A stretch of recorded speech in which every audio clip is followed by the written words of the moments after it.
Hi, Capricorn. Karina here, your Lucid Living coach.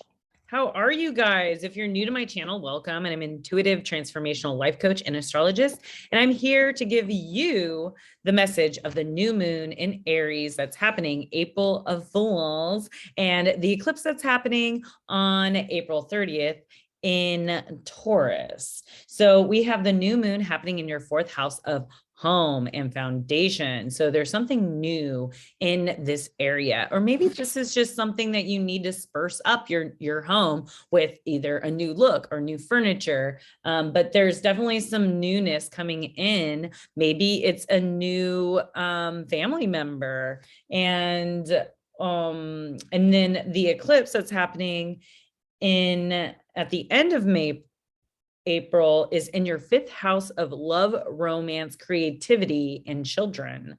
So there is definitely maybe something coming up for you around a sudden change or unexpected change in your love life or in your children.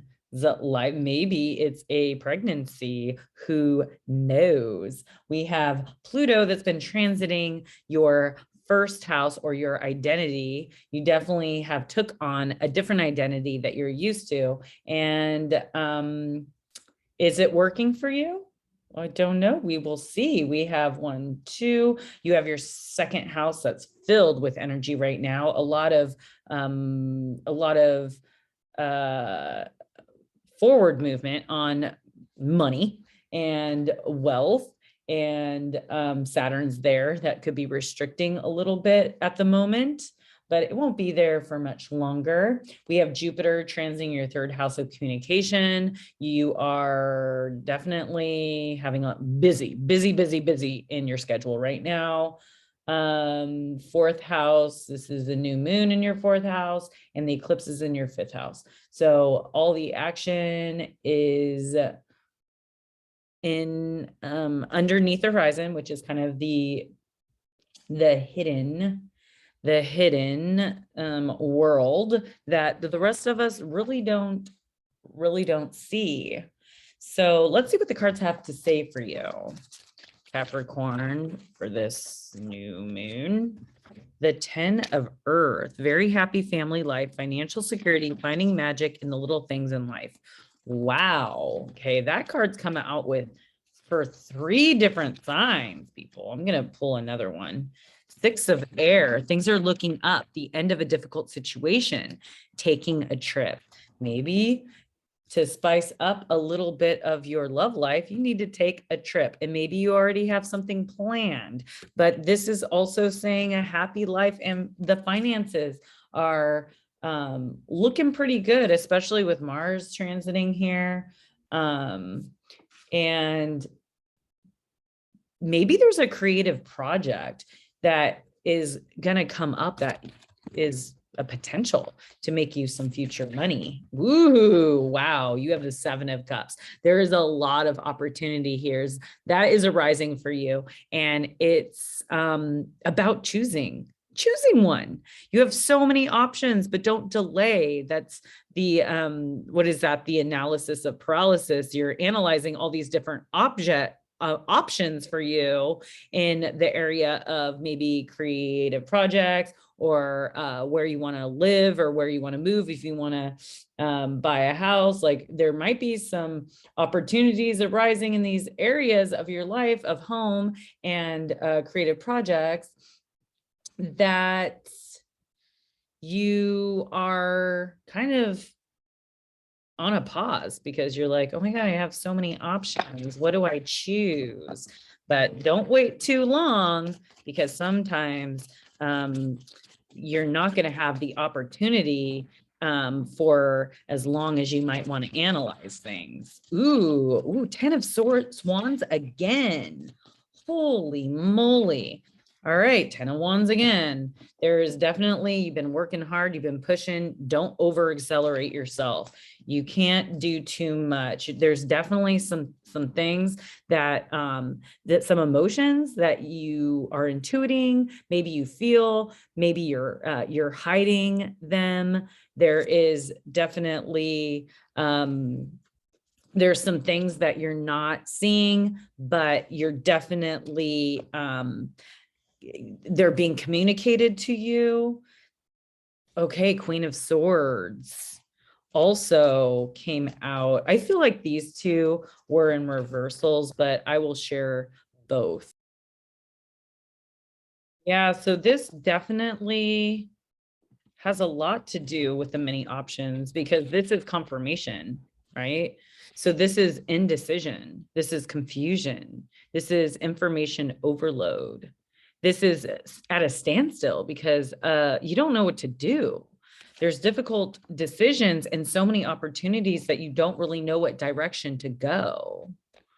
But the Queen of Swords is, this is your independent, right? This is clear boundaries and direct communication, but you have so much going on in your mind right now because Jupiter's transiting that third house of yours that you're overthinking things, and things are just like, this could be also like you're being dramatic, you're being over the top. I mean, this is also this eclipse is happening in your fifth house.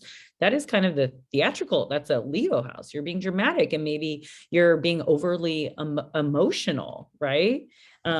Here you're denying some of the emotion, but it's all in your head. Like you're really like, what is going on?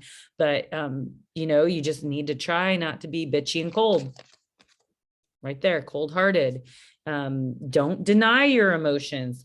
You got to communicate, and you have to dial in on what you really want, what's coming in for you. So let's get into, let's do the Mermaid Oracle. I'm feeling driven to do this deck because of the emotion that you might be feeling or denying. Let's see what we got going on, Capricorn. What is going on here? I mean, it could be even healing some new relationships, you know, in your family dynamics, like some childhood stuff, maybe your relationship with your parents. Let's see what Spirit has to say. What's coming in here for Capricorns? Divination, prophecy, fate, destiny, future fortune, which I'm saying you're getting a lot of insight coming in for you. Maybe this is about your you know how you have to have like a happy house is a happy mind. I don't know, that didn't rhyme, but that did. Maybe just decluttering, like reorganizing. Maybe this is the home situation isn't working for you, and maybe you just need to switch it up. You need to change, you need a new decor.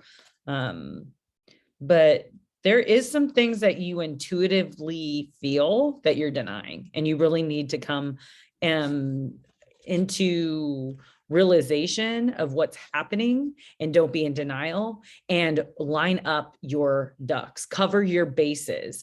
If what you're intuiting and what you're feeling is true, prepare for that to happen. I always say prepare for the worst and hope for the best, right? So this is the mermaids surrounded as they are by the mirror of the ocean. The living reflection of the past, present, and future are among the greatest of seers.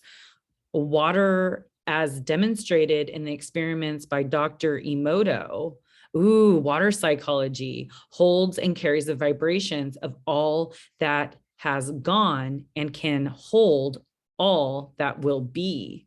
So water holds vibrations and energies and memories, and you could actually see these shapes under the microscope. I read that book. I loved that that view on water, because we're made up of mostly water, and water is healing, and it holds solutions that help us flow to a better place. We got to listen to our emotions. There is no ending that the water can show us, only the myriad possibilities. Water in some places is already holding the vibrational possibilities of the future. And we mermaids have been gifted the ability to read these and Train daughter after daughter in the art of seership or oracling and oceanry. Let's just say that. They have kept this truth about their ability silent for many thousands of years, as they are already coveted for their beauty, harvested for their sexuality, controlled in so many ways. If so many came to know of their talent for prophecy, who could resist the lure to keep one captive and demand to know their fate or what to do or how to overcome their enemies?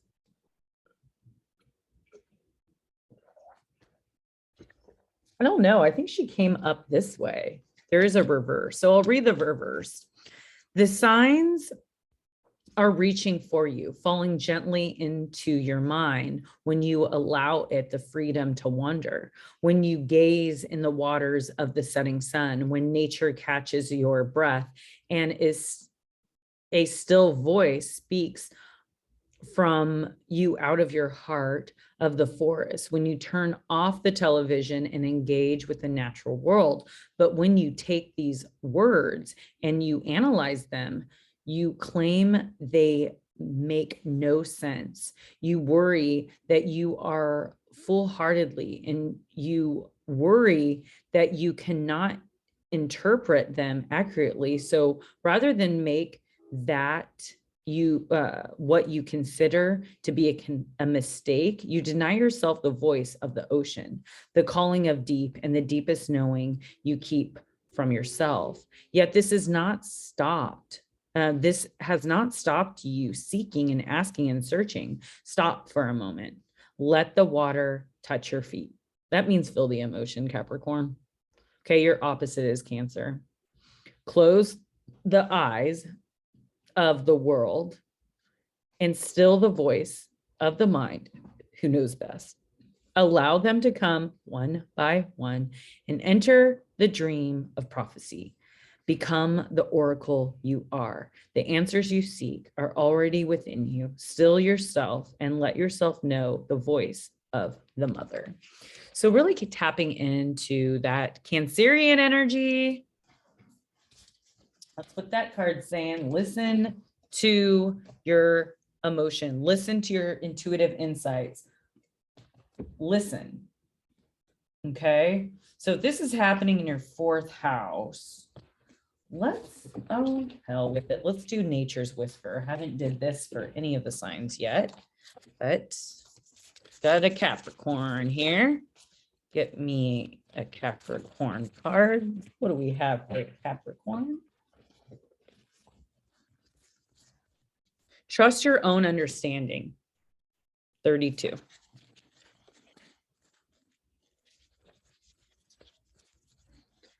The information you are receiving is reliable and accurate. Whoa.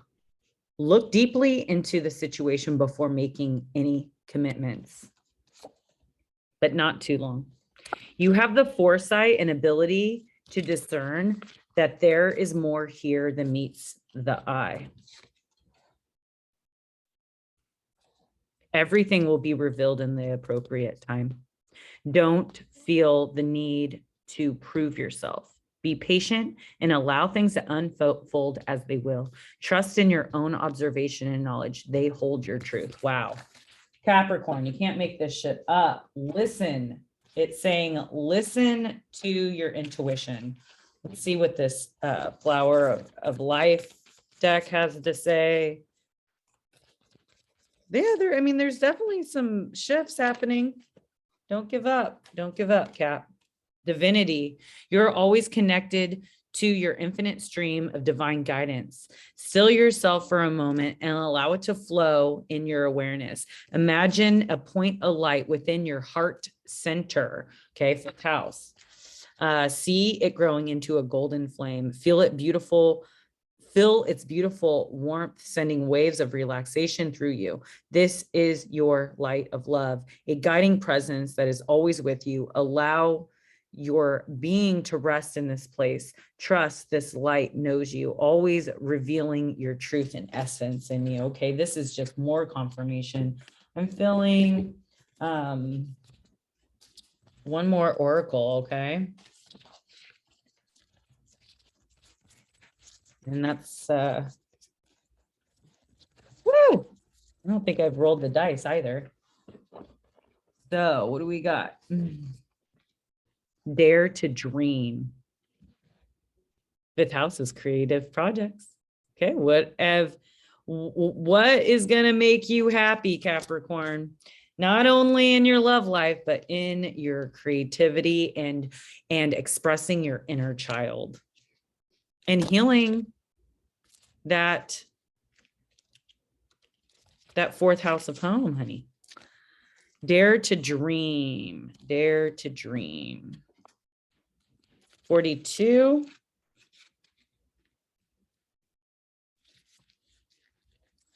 No dream is too big for you. This card is an invitation to step wildly into your dreams, to visit them often, to ask them what they need from you, despite what your current circumstances are, and no matter how far away you feel from your dreams, Spirit is telling you otherwise. We often neglect our dreams because we do not know how to attain them, but the process of going after them is a collaboration with the universe. If you show up for them, they will show up for you too. And this is the eagle's claw. Most likely the eagle's sight is by far the strongest of its senses. In fact, it has the best sight of all animal kingdoms. It is said to be able to spot a rabbit from over a mile away. In the aspect of our personal dreams, the eagle can be an ally for visualizing that which feels far away. So those things that you think that are out of reach are so reachable, especially for you, Capricorn, because you know what perseverance and hard work is, and you always reach the top of the mountain, Capricorn. All right. Thank you for joining me. I hope you resonated with this video. If you liked it, please like, share, and subscribe to my channel if you haven't already. And if you'd like a personal reading from me, transit reading, progression, card reading, personal astrology chart reading, you can go to my website, www.lucidlivingmovement.com, or you can personally message me. If you'd like to support me in any way, all the links are below. All right. Peace out. Your Lucid Living Coach, Karina.